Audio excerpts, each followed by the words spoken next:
Hello student, કેમ છો? મજામાં?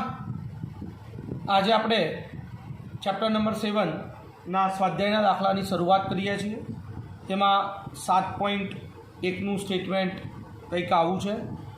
જો વિદ્યાર્થી મિત્રો તમે આ ચેનલ ઉપર પહેલી વાર હો તો ચેનલને સબસ્ક્રાઈબ કરજો. જો બાકી હોય તો પણ સબસ્ક્રાઈબ કરજો, લાઈક કરજો ને શેર કરજો. 220 વોલ્ટ 50 હર્ટ્ઝ એસી સપ્લાય સાથે 100 ઓહ્મનો અવરોધ જોડેલ છે. પરિપથમાં પ્રવાહનું આરએમએસ મૂલ્ય શું હોય? એક પૂર્ણ ચક્ર દરમિયાન ખર્ચાતો કુલ પાવર, નેટ ચોખ્ખો પાવર કેટલો હોય? વિદ્યાર્થી મિત્રો, તમને અહીંયા 220 વોલ્ટ આરએમએસ આપેલું છે. 100 ઓહ્મના અવરોધ આ રીતે જોડેલ છે. એટલે સ્વાભાવિકપણે પરિપથમાં માત્ર અવરોધ છે. આ 220 વોલ્ટ 50 હર્ટ્ઝ અને આ 100. તો તમને શોધવાનું કીધું છે એક આઈઆરએમએસ અને ચોખ્ખો નેટ પાવર. ઓકે વિદ્યાર્થી મિત્રો, કંઈ મોટી વસ્તુ નથી. આર ગીવન છે 100 ઓહ્મ, વીઆરએમએસ 220 વોલ્ટ. આઈઆરએમએસ બરાબર વીઆરએમએસ ભાગ્યા માનાંક છે. વિદ્યાર્થી મિત્રો, અહીંયા પરિપથમાં માત્ર અવરોધ છે એટલે આપણને ખબર જ છે કે ઝેડ જે છે એ આપણો શું થઈ જશે? આ થઈ જશે. હે ને? કેમ? તો આગળ આપણે ચર્ચા કરેલી પણ છે. માનાંક ઝેડ બરાબર આર સ્ક્વેર XC માઇનસ XLનો સ્ક્વેર. વીઆરએમએસ 220 વોલ્ટ, આ 100 0 22/10 2.2 એમ્પિયર. આ થઈ ગયો પ્રવાહ. હવે એક ચક્ર દરમિયાન ખર્ચાતો કુલ પાવર, એકચ્યુઅલમાં સૂત્ર આવું છે વીઆરએમએસ આઈઆરએમએસ cos phi. પણ માત્ર અવરોધ છે એટલે phi જે છે એ તમારો 0 ડિગ્રી બનશે. એટલે કારણ કે કરંટ અને વોલ્ટેજ વચ્ચે કડા તફાવત શૂન્ય થાય. એટલે એનો મતલબ cos 0નું મૂલ્ય 1 થઈ જશે. એટલે આ બચશે વીઆરએમએસ આઈઆરએમએસ. બેટા વીઆરએમએસ છે 220 વોલ્ટ, આઈઆરએમએસ તમને મળી ગયેલો છે 2.2. આ બંનેનો ગુણાકાર કરી લો, 484 વોલ્ટ. આટલો નેટ પાવર થશે. ઓકે, તો આ છે બેટા સ્વાધ્યાયનો પહેલા નંબરનો એક્ઝામ્પલ. આ ચેપ્ટરમાં તમે ફોર્મ્યુલાઓ સમજી લેશો એટલે એક્ઝામ્પલ તમારી માટે એકદમ ઇઝી થઈ જશે. 7.2નું સ્ટેટમેન્ટ જોઈએ છે બેટા.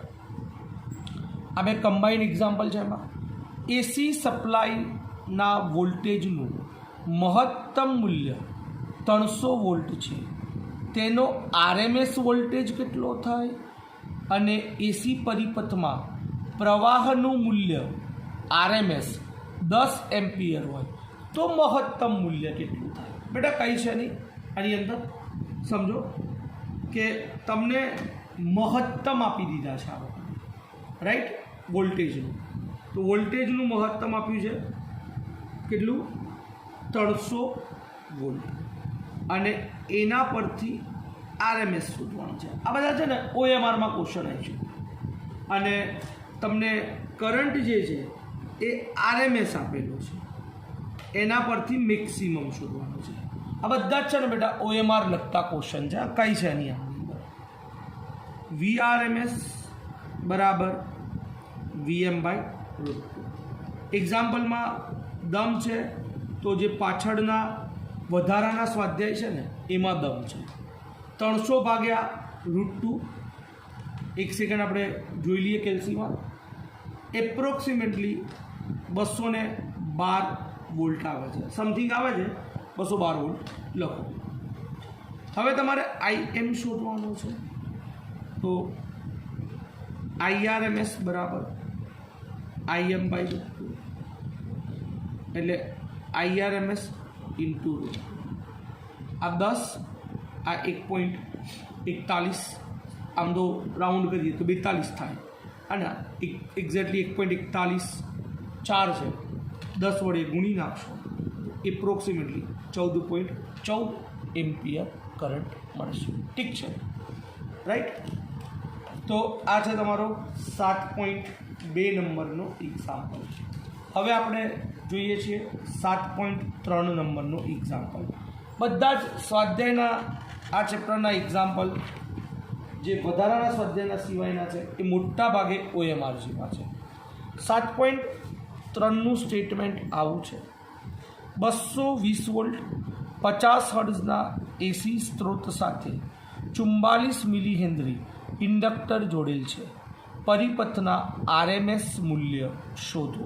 ઓકે, અહીંયા બેટા તમને ઇન્ડક્ટર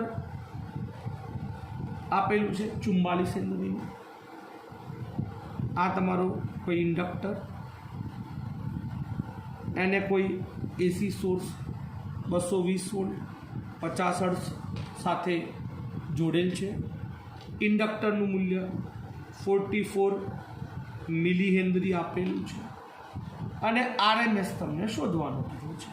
ઓકે, પ્રવાહનો તો વિદ્યાર્થી મિત્રો VRMS 220 વોલ્ટ, આવૃત્તિ 50 હર્ટ્ઝ, L 44 મિલી હેનરી. હવે તમને IRMS શોધવાનો કીધો છે, તો IRMS બરાબર શું થાય? એક્ઝેક્ટલી VRMS ભાગ્યા માનાંક Z. માનાંક Z માત્ર ઇન્ડક્ટર છે એટલે શું થાય ભાઈ? XL. XLની જગ્યાએ શું લખી શકાય? તો 2π F અથવા V ઇન્ટુ L, કારણ કે XLની જગ્યાએ લખાય ઓમેગા L અને ઓમેગા બરાબર શું થાય? 2π F. આપણને ખબર જ છે. VRMS 220 વોલ્ટ 2 આ 3.14, આવૃત્તિ 50, ઇન્ડક્ટર 44 મિલી હેનરી. વિદ્યાર્થી મિત્રો આ 50 ગુણ્યા 2 100 થશે, એટલે 10 - 3 છે, આ 10 - 2 છે. 50 ગુણ્યા 2 એટલે -1, ઉપર જશે તો +1 એટલે 220 ગુણ્યા 10 ભાગ્યા 3.14 અને ગુણ્યા 44. મતલબ તમે આને સિમ્પ્લિફાઈડ કરી શકો છો કે 220 ગુણ્યા 10 ભાગ્યા 3.14 કરો, જે આવે એને ભાગ્યા 44. 1 સેકન્ડ વેઇટ કરો. ઓકે, સો એપ્રોક્સિમેટલી 15.9 એમ્પિયર તમારો જવાબ આવશે. આ છે 7.4 નંબરનો 3 નંબરનો એક્ઝામ્પલ. હવે આપણે જોઈએ છે 7.4 નંબરનું. 7.4નું સ્ટેટમેન્ટ કંઈક આવું છે: 110 વોલ્ટ 60 હર્ટ્ઝના એસી સ્ત્રોત સાથે 60 મ્યુએફનું કેપેસિટર જોડેલ છે. પરિપથના RMS મૂલ્યનું વેલ્યુ શોધો. ઓકે બેટા, કાંઈ નથી. જેમ પેલામાં ઇન્ડક્ટર હતો એમ આમાં કેપેસિટર જોડેલ છે. સોર્સ તો 220 વોલ્ટ જ છે. 50 હર્ટ્ઝ, ઇન્ડિયામાં આવૃત્તિ 50 હર્ટ્ઝની હોય છે. 110 વોલ્ટ છે. 110 વોલ્ટ. 1 સેકન્ડ, હા 110 વોલ્ટ છે. ઓકે, 7.4 તમને શોધવાનું કીધું છે કે IRMS પ્રવાહનું RMS મૂલ્ય શોધવાનું છે. ઓકે બેટા, કોઈ વાત નહીં. તમારી જોડે ગીવન જે ડેટા છે એ ડેટાને પકડો. VRMS 110 વોલ્ટ, તમને કેપેસિટર જે આપેલું છે એ પણ તમારો 60 મ્યુએફનો છે. અહીંયા પણ મેં લખવાની ભૂલ કરી છે. અહીંયા મેં રકમ જોઈ છે. 60 હર્ટ્ઝ આવૃત્તિ છે. આવૃત્તિ 60 હર્ટ્ઝ છે. કોઈ વાંધો નહીં બેટા. તો IRMS શું થાય? VRMS અપોન માનાંક z. VRMS 110 માનાંક z 1c. 1c શું થાય? 1/ωc. 1/ωc આને ઉપર લઈ આવો એટલે ઇન્ટુ ωc થઈ જાય. 110 આ ωc ક્યાં જાય? ઉપર જાય. આને લખાય 2π મ્યુ ઇન્ટુ c.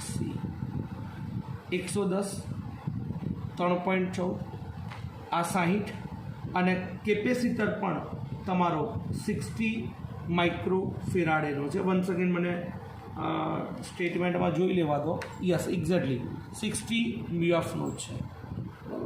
કન્ફ્યુઝન ના થઈ જાય એટલા માટે. ભાઈ આ એક બિંદુ, આ એક બિંદુ અને આ એક બિંદુ, ત્રણ તો આ જ જતા રહેશે એટલે 10⁻³ થઈ જશે. 6 ગુણ્યા 6 ગુણ્યા 3.14 ગુણ્યા 2 ગુણ્યા 11 કરો એટલે જવાબ તમને મળે છે 2.49 એમ્પિયર. બહુ સિમ્પલ એક્ઝામ્પલ છે, કંઈ છે નહીં, OMR જ કહેવાય એટલે આપણે એમાં વધારે ટાઈમ બગાડતા નથી. ત્યારબાદ નેક્સ્ટ એક્ઝામ્પલ છે તમારો 7.5. 7.5 તમને શું કહે છે? 220 વોલ્ટ 50 હર્ટ્ઝના AC સ્ત્રોત સાથે એક ઇન્ડક્ટર જોડેલ છે અને 110 60 હર્ટ્ઝના AC સ્ત્રોત સાથે એક કેપેસિટર જોડેલ છે. એક પૂર્ણ ચક્ર દરમિયાન પરિપથમાં શોષાતો ચોખ્ખો પાવર કેટલો હશે? તમારા જવાબની સમજૂતી આપો. બેટા બહુ જ સિમ્પલ છે પ્રશ્ન. તમે બંને કેસમાં જોશો તો બંને કેસમાં પહેલામાં શું કરેલું છે? તો એક ઇન્ડક્ટર છે જે 220 વોલ્ટના સોર્સ સાથે અને 50 હર્ટ્ઝ જોડે કનેક્ટ કરેલું છે. અહીંયા એકલું ઇન્ડક્ટર છે અને બીજા કેસમાં તમારી જોડે કેપેસિટર છે જેને 110 વોલ્ટ અને 60 હર્ટ્ઝ જોડે જોડેલું છે. તો અહીં ઇન્ડક્ટર અને કેપેસિટર બે આપેલા છે. સૌથી પહેલાં આની વાત કરીએ, પછી આની વાત કરીએ. તો ઇન્ડક્ટર માટે વોલ્ટેજ અને પ્રવાહ વચ્ચે કડા તફાવત કેટલી હોય બેટા? π/2. તો કેપેસિટર માટે પણ કડા તફાવત π/2 થશે. એટલે ઇન્ડક્ટરમાં વોલ્ટેજ અને પ્રવાહ વચ્ચે કડા તફાવત ફેઝ ડિફરન્સ π/2 થશે. કરંટ π/2 જેટલો પાછળ હશે. તો પાવર P બરાબર શું થાય? VRMS IRMS cos phi. cos phi ની જગ્યાએ π/2 મૂકી લો. cos π/2 0 એટલે પાવર 0 થઈ જશે. હવે તમારું શું આવ્યું બેટા? તો હવે તમારું કેપેસિટર. તો કેપેસિટરમાં પણ કડા તફાવત π/2 જ હશે. ઓકે, એટલે એમાં પણ તમારો પાવર કેટલો થાય ભાઈ? 0 થાય. એટલે આ શું કહે છે તમને કે બંને કિસ્સામાં અડધા ચક્ર દરમિયાન ખર્ચાતો પાવર એ બીજા અડધા ચક્ર દરમિયાન પાછો મળી જાય છે.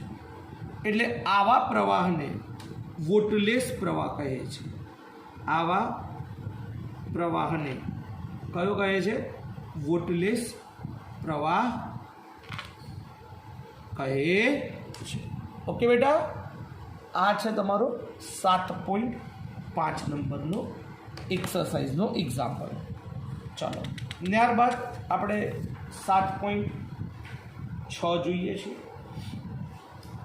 7.6નું સ્ટેટમેન્ટ કંઈક આવું છે.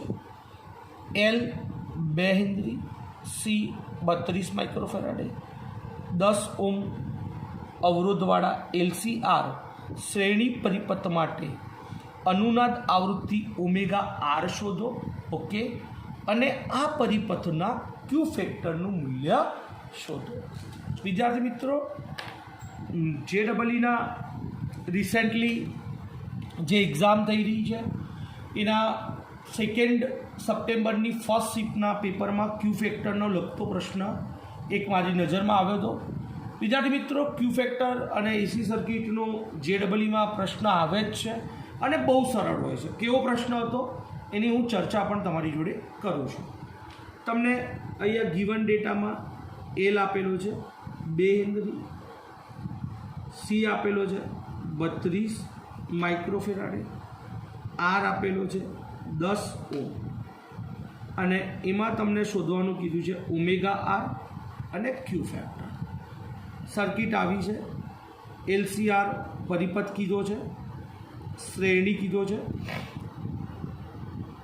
ઓકે, આને કોઈ એક એસી સોર્સ જોડે કનેક્ટ કરેલો છે. અનુનાદની ઘટના ક્યારે થાય? તો અનુનાદની આવૃત્તિ શોધવાની કીધી છે. એટલે અનુનાદ જ્યારે XL બરાબર XC થાય. XL omega L, XC 1/ωc. એટલે અનુનાદ રેઝોનન્સ આવૃત્તિ આ ઓમેગા આ બાજુ જવા દો, 1/LC થશે. આને કહેવાય 1/√LC. એલ આપેલું છે 2, સી આપેલો છે 32 માઇક્રોફેરાડે 10⁻⁶. 32 × 64, 64નું વર્ગમૂળ નીકાળો તો 8 × 64 એટલે 8 થશે. આ 10⁻⁶ છે, વર્ગમૂળ નીકાળો તો -3, ઉપર જાય તો +3 ભાગ્યા 8. 1000 ભાગ્યા 8 125 થશે રેડિયન પર સેકન્ડ. ઓકે વિદ્યાર્થી મિત્રો, યુનિટ થશે એનો રેડિયન પર સેકન્ડ. ડન.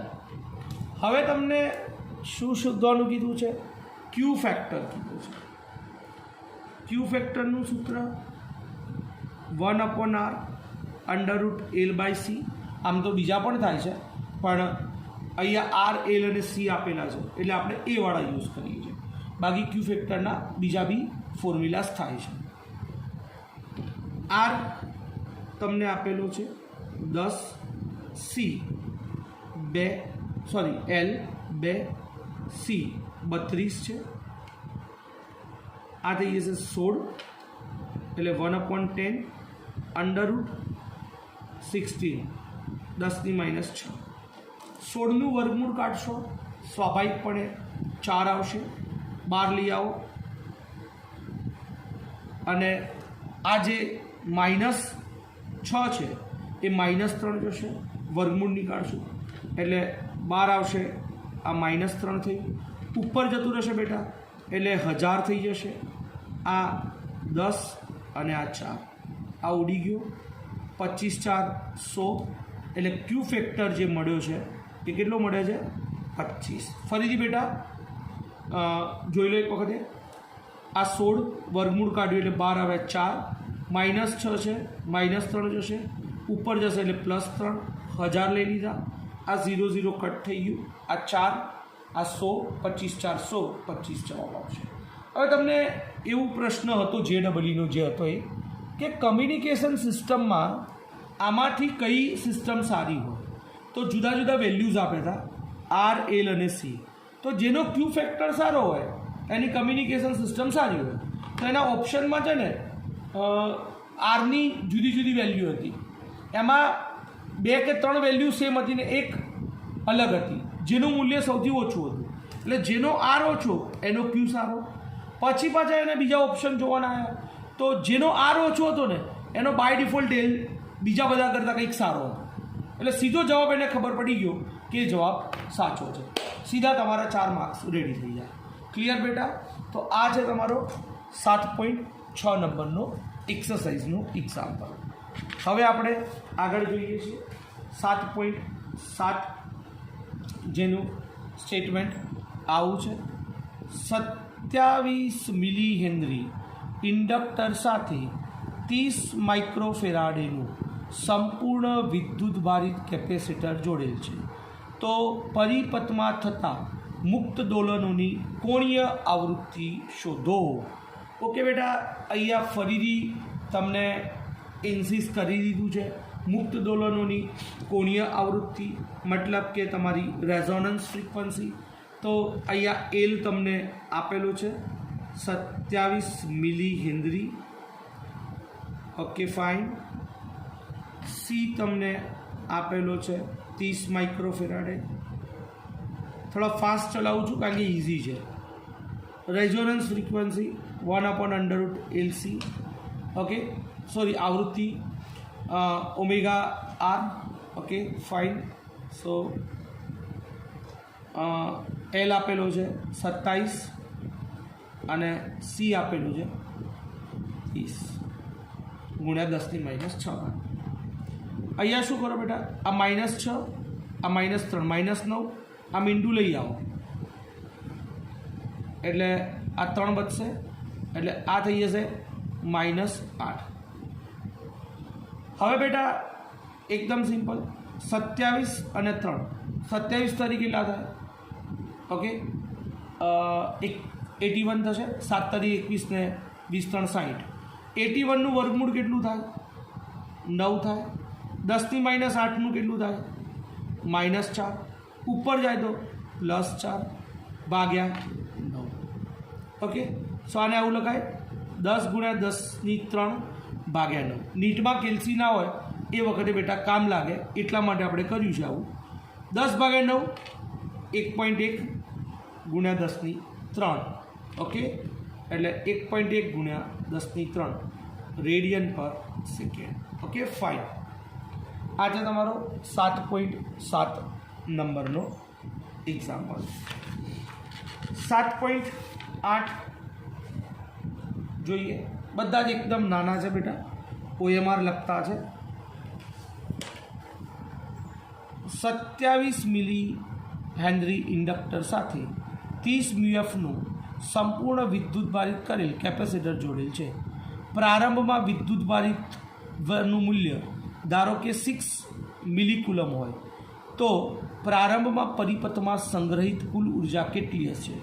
પછી કોઈ સમયે કુલ ઉર્જા કેટલી હશે? ઓકે બેટા, તો કેપેસિટરમાં સંગ્રહિત ઉર્જા આપણે શોધવાની છે. તમને ક્યુ આપેલો છે 6 મિલીકુલમ. ઓકે, તમને કેપેસિટન્સ આપેલું છે 30 મ્યુએફનું અને ઇન્ડક્ટર બી આપેલો છે 27 મિલી હેનરી. ફાઇન બેટા, સૌથી પહેલાં તો આપણે energy storing capacitor that is ½ CV²Q²/2C અને ½ QV. પણ અહીંયા તમને V નથી આપેલો, Q અને C આપ્યો છે, એટલે આપણે આનો ઉપયોગ કરી લઈશું. Q કેટલો છે? 6 ગુણ્યા 10⁻3. નીચે C 30 માઇક્રોફેરાડે ઇન્ટુ 2 ઇન્ટુ C.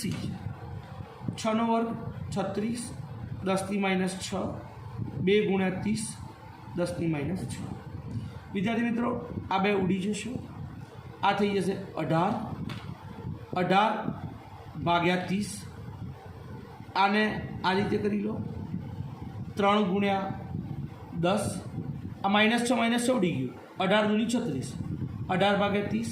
આના 2 ભાગ પાડી દીધા, 6 તરી 18, 6 ભાગ્યા 10 0.6 જોઈએ. વિદ્યાર્થી મિત્રો, એનર્જી કન્ઝર્વ થવી જ જોઈએ. એટલે કેપેસિટર અને ઇન્ડક્ટર વચ્ચે એનર્જી વેચાશે પરંતુ કુલ ઉર્જા અચળ રહેશે. એટલે કે ઉર્જાનો વ્યય નહીં થશે નહીં. એનો મતલબ કે એ ઉર્જા ઇન્ડક્ટરમાં જશે, ઇન્ડક્ટરની પાછી કેપેસિટરને મળશે. આપણે એલસી દોલનોમાં જોયું છે અને હું આની થિયોરી પણ અપલોડ કરવાનો છું, એમાં જોશું પણ ખરા. પણ ઇન શોર્ટ ઉર્જાનો વ્યય થવો ન જોઈએ અને થશે નહીં જ. અને આ આપણે ઘણી બધી જગ્યાએ જોયું છે. ભૂતકાળમાં લોઅર સ્ટાન્ડર્ડથી આપણે જોયા છે કે એનર્જી ના તો ક્રિએટ થાય ના તો ડિસ્ટ્રોય થાય. એમ આગળ આવતું ગયું. લેન્ઝના નિયમમાં પણ આપણે જોયું કે ઉર્જાનું સંરક્ષણ થાય છે, એટલે ઉર્જાનો વ્યય થશે નહીં. કેપેસિટર અને ઇન્ડક્ટર વચ્ચે ઉર્જા વહેંચાશે. કેપેસિટર અને ઇન્ડક્ટર વચ્ચે ઉર્જા વહેંચાશે. મેં એકદમ ફાસ્ટ એટલા માટે ચલાવ્યું છે કે તમારે 1.5માં જોવું ના પડે. ઉર્જાનો વ્યય ઇન શોર્ટ થશે નહીં. જો કોઈ વિદ્યાર્થી મિત્રોને ડાઉટ હોય તો કોલ મી 9925389199 સવારે 9થી રાતના 9 વચ્ચે, અને મને વોટ્સઅપ કરી પણ શકો છો. કોઈ ડાઉટ હોય વી વિલ ડિસ્કસ. જે બી તમારા લેવલના ક્વેશ્ચન્સ હોય મને મોકલજો. મારાથી થતા બધા જ હેલ્પ તમને કરીશ અને રિપ્લાય આપીશ. જેને બી ડાઉટ હોય એ મને વોટ્સઅપ કરી શકો છો અથવા કોલ કરી શકો છો. ઓકે વિદ્યાર્થી મિત્રો, આ મારો નંબર છે બરાબર 9925389199. જેને બી ડાઉટ હોય એ વોટ્સઅપ કરી શકો છો. ઓકે બાય, ટેક કેર, મળીએ છીએ.